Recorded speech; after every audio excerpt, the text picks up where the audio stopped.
వరంగల్ జిల్లా వెలిశాల గ్రామము కన్నీటి కడలై సాగిన ఎర్ర సముద్రం. మావోయిస్టు కేంద్ర కమిటీ సభ్యుడు, పిఎల్జిఏ అధికారి, ఒకప్పటి చర్చల ప్రతినిధి అయిన గాజర్ల రవి, గణేష్, విజయ్ పేర్లతో కొనసాగిన ప్రజానాయకుని అంతిమయాత్రలో ప్రజలు అధిక సంఖ్యలో పాల్గొన్నారు. ఈ సందర్భంగా పాల్గొన్న ప్రజలు గతంలో ఎంతో కొంత అన్నతోటి పరిచయం ఉన్న వాళ్ళని వారి అనుభవాలను చెప్పుకుంటూ పాటల ద్వారా, ఆటల ద్వారా వారికి వీడ్కోలు చెప్పారు. ఈ సందర్భంగా విరసం పాని గారు మాట్లాడుతూ ప్రజా సమస్యల పరిష్కారం కోసం అన్ని పార్టీలు ఈరోజు చర్చలకు దిగిరావాలని కేంద్ర ప్రభుత్వం పైన ఒత్తిడి తీసుకొస్తున్నాయి. మంచి పరిణామమే. కానీ కేంద్ర పాలిత ప్రాంతాలు కాకుండా వివిధ ప్రతిపక్షాలు పాలిస్తున్న రాష్ట్రాలలో మావోయిస్టుల పైన నిషేధాన్ని ఎత్తివేయగలరా? తెలంగాణ కాంగ్రెస్లో అందరూ గతంలో మన భావజాలం నుంచి పోయి ఉన్నవారు. వారందరూ అయినా మాట్లాడి ఈ రాష్ట్రంలోనైనా నిషేధాన్ని ఎత్తివేయగలరా అని మాట్లాడుతున్నారు. పాని గారు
ఆయన చుట్టూ వేలాదిగా ఈ గ్రామ ప్రజలు, తెలంగాణ ప్రజలు, మొత్తంగా తెలుగు ప్రజలందరూ ఇక్కడ ఆయనకు అంతిమ వీడ్కోలు పలకడానికి ఇక్కడ వచ్చారు.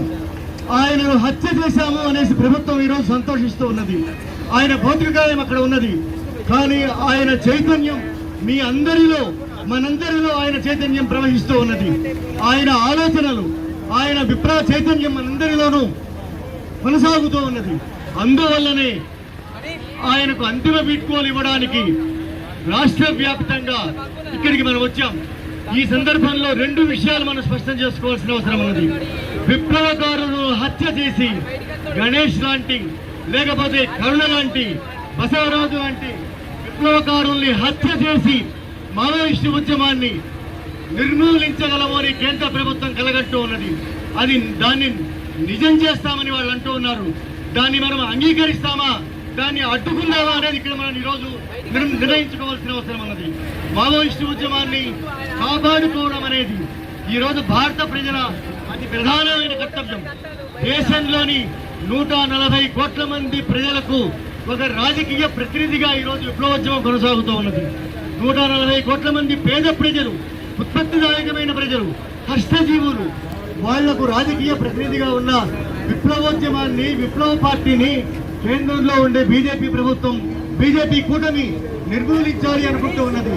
దాన్ని అడ్డుకోవడానికి మనందరం సిద్ధమవుతామని ఈరోజు ఇక్కడ మనం ప్రతిజ్ఞ చేయవలసిన అవసరం ఉన్నది. ఎందువల్ల అంటే విప్లవ పార్టీ లేకపోతే, విప్లవోద్యమం లేకపోతే ఈ దేశంలోని పీడిత ప్రజలకు, ఈ దేశంలోని కష్టజీవులకు, కార్మిక వర్గానికి దిక్కనేది లేదు.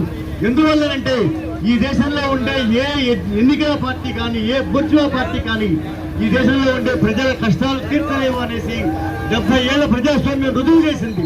ఈ దేశంలో ప్రజాస్వామ్యం కనీసంగా కూడా లేదు అనేసి మనకు రుజువైంది.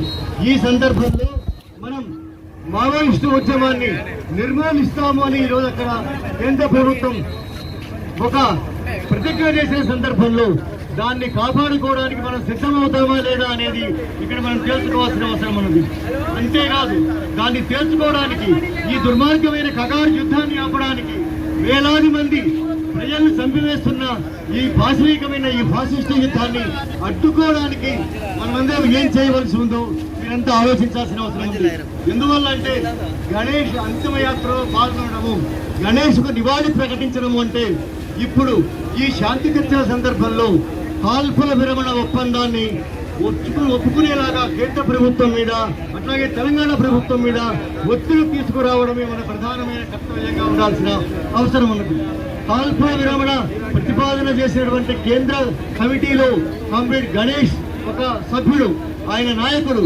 అలాంటి వాళ్ళ నాయకత్వంలో కాల్పుల విరమణ ఒప్పందం ప్రతిపాదన ముందుకు వచ్చింది.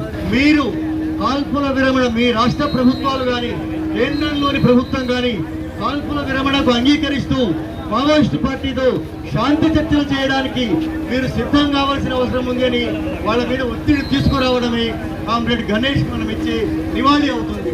ఎందువల్లనంటే ఈ కాల్పుల విరమణ ఒప్పందం అనేది కేవలం మావోయిస్టు ఉద్యమానికి సంబంధించి మాత్రమే కాదు, మావోయిస్టుల ప్రాణాలు కాపాడటం కోసం మాత్రమే కాదు, ఈ దేశంలో ఉండే ప్రజలందరి ప్రాణాలు కాపాడడానికి, ఈ దుర్మార్గమైన ఈ అంతర్యుద్ధాన్ని ఆపివేయడానికి, ఈ కార్పొరేట్ సామ్రాజ్యవాద ఒత్తాసుతో జరుగుతున్న ఈ కగారు యుద్ధాన్ని నిలిపివేయడానికి ఈరోజు మావోయిస్టు పార్టీ కాల్పుల విరమణ ప్రతిపాదన ముందుకు పెట్టింది. కాబట్టి అది ఈ దేశంలో కార్పొరేటీకరణకు వ్యతిరేకంగా, ఈ దేశంలోని సహజ సంపదలు అమ్మానీకి, ఆదానీకి, అలాంటి కార్పొరేట్లకు కట్టబెట్టే పథకం ఏదైతే ఉన్నదో దానికి వ్యతిరేకంగా ఈరోజు దేశంలో పోరాడుతున్న సమరశీల శక్తి ఏదైనా ఉంది అంటే అది మావోయిస్టు ఉద్యమం మాత్రమే. కాబట్టి ఆ మావోయిస్టు ఉద్యమాన్ని కాపాడుకోవడం మనందరి కర్తవ్యం అవుతుంది. అట్లాగే ఆ ఉద్యమాన్ని నిర్మూలించడం కోసం భారతదేశాన్ని ఒక పెద్ద ఎత్తున ఒక సైనిక క్యాంపుగా మార్చివేస్తున్నారు. ఇది కేవలం బస్తర్లో జరుగుతున్న యుద్ధం మాత్రమే కాదు, ఇది ఎండకారణ్యంలో జరుగుతున్న యుద్ధం మాత్రమే కాదు, ఇది యావత్ దేశ ప్రజలందరి మీద జరుగుతున్న, దేశ ప్రభుత్వము సామ్రాజ్యవాద ఒత్తాసుగా ఉంటూ చేస్తున్న ఒక దుర్మార్గమైన సైనిక యుద్ధం కొనసాగిస్తూ ఉన్నది. కాబట్టి ఆ కగారు యుద్ధాన్ని నిలిపివేయాలి అంటే, ఆ యుద్ధాన్ని ఆపాలి అంటే తప్పనిసరిగా మనమందరం కూడా కాల్పుల విరమణను మీరు ఎందుకు ఒప్పుకోవాలని కేంద్రంలో ఉండే బీజేపీ ప్రభుత్వాన్ని మనం మెడలబట్టి వంచాల్సిన అవసరం ఉంది. అట్లాగే బీజేపీ ప్రభుత్వంతో పోల్చుకుంటే మాది చాలా భిన్నమైనటువంటి పార్టీ అనేసి కాంగ్రెస్ పార్టీ చెప్తుంది. మేము మత రాజకీయాలు చెప్తూ ఉన్నది. అట్లాగే మేము రాజ్యాంగానికి బద్దలమై ఉంటామని చెప్తున్నది కాంగ్రెస్ పార్టీ. కాబట్టి తెలంగాణలో ఉండే కాంగ్రెస్ ప్రభుత్వము కాల్పుల విరమణ ఒప్పందం చేయవలసిన అవసరం ఉంది. దేశంలో ఉండే మిగతా బీజేపీ పాలిత రాష్ట్రాలు చేయకపోయినా పరోక్షంగా బీజేపీ పరిపాలిస్తున్న ఆంధ్రప్రదేశ్ లో చంద్రబాబు నాయుడు పాశవికమైన పద్ధతులు అనుసరిస్తూ ఆయన కాల్పుల విరమణ ఒప్పందానికి సిద్ధం కాకపోయినా సరే, కాంగ్రెస్ పాలిత రాష్ట్రమైన మన తెలంగాణలో ఈ రాష్ట్ర ప్రభుత్వము కాల్పుల విరమణ ఒప్పందం చేయవలసిన అవసరం ఉంది అనేసి మనం గట్టిగా ఒక నినాదాన్ని రాష్ట్ర వ్యాప్తంగా మనం ముందుకు తీసుకుపోవాల్సిన అవసరం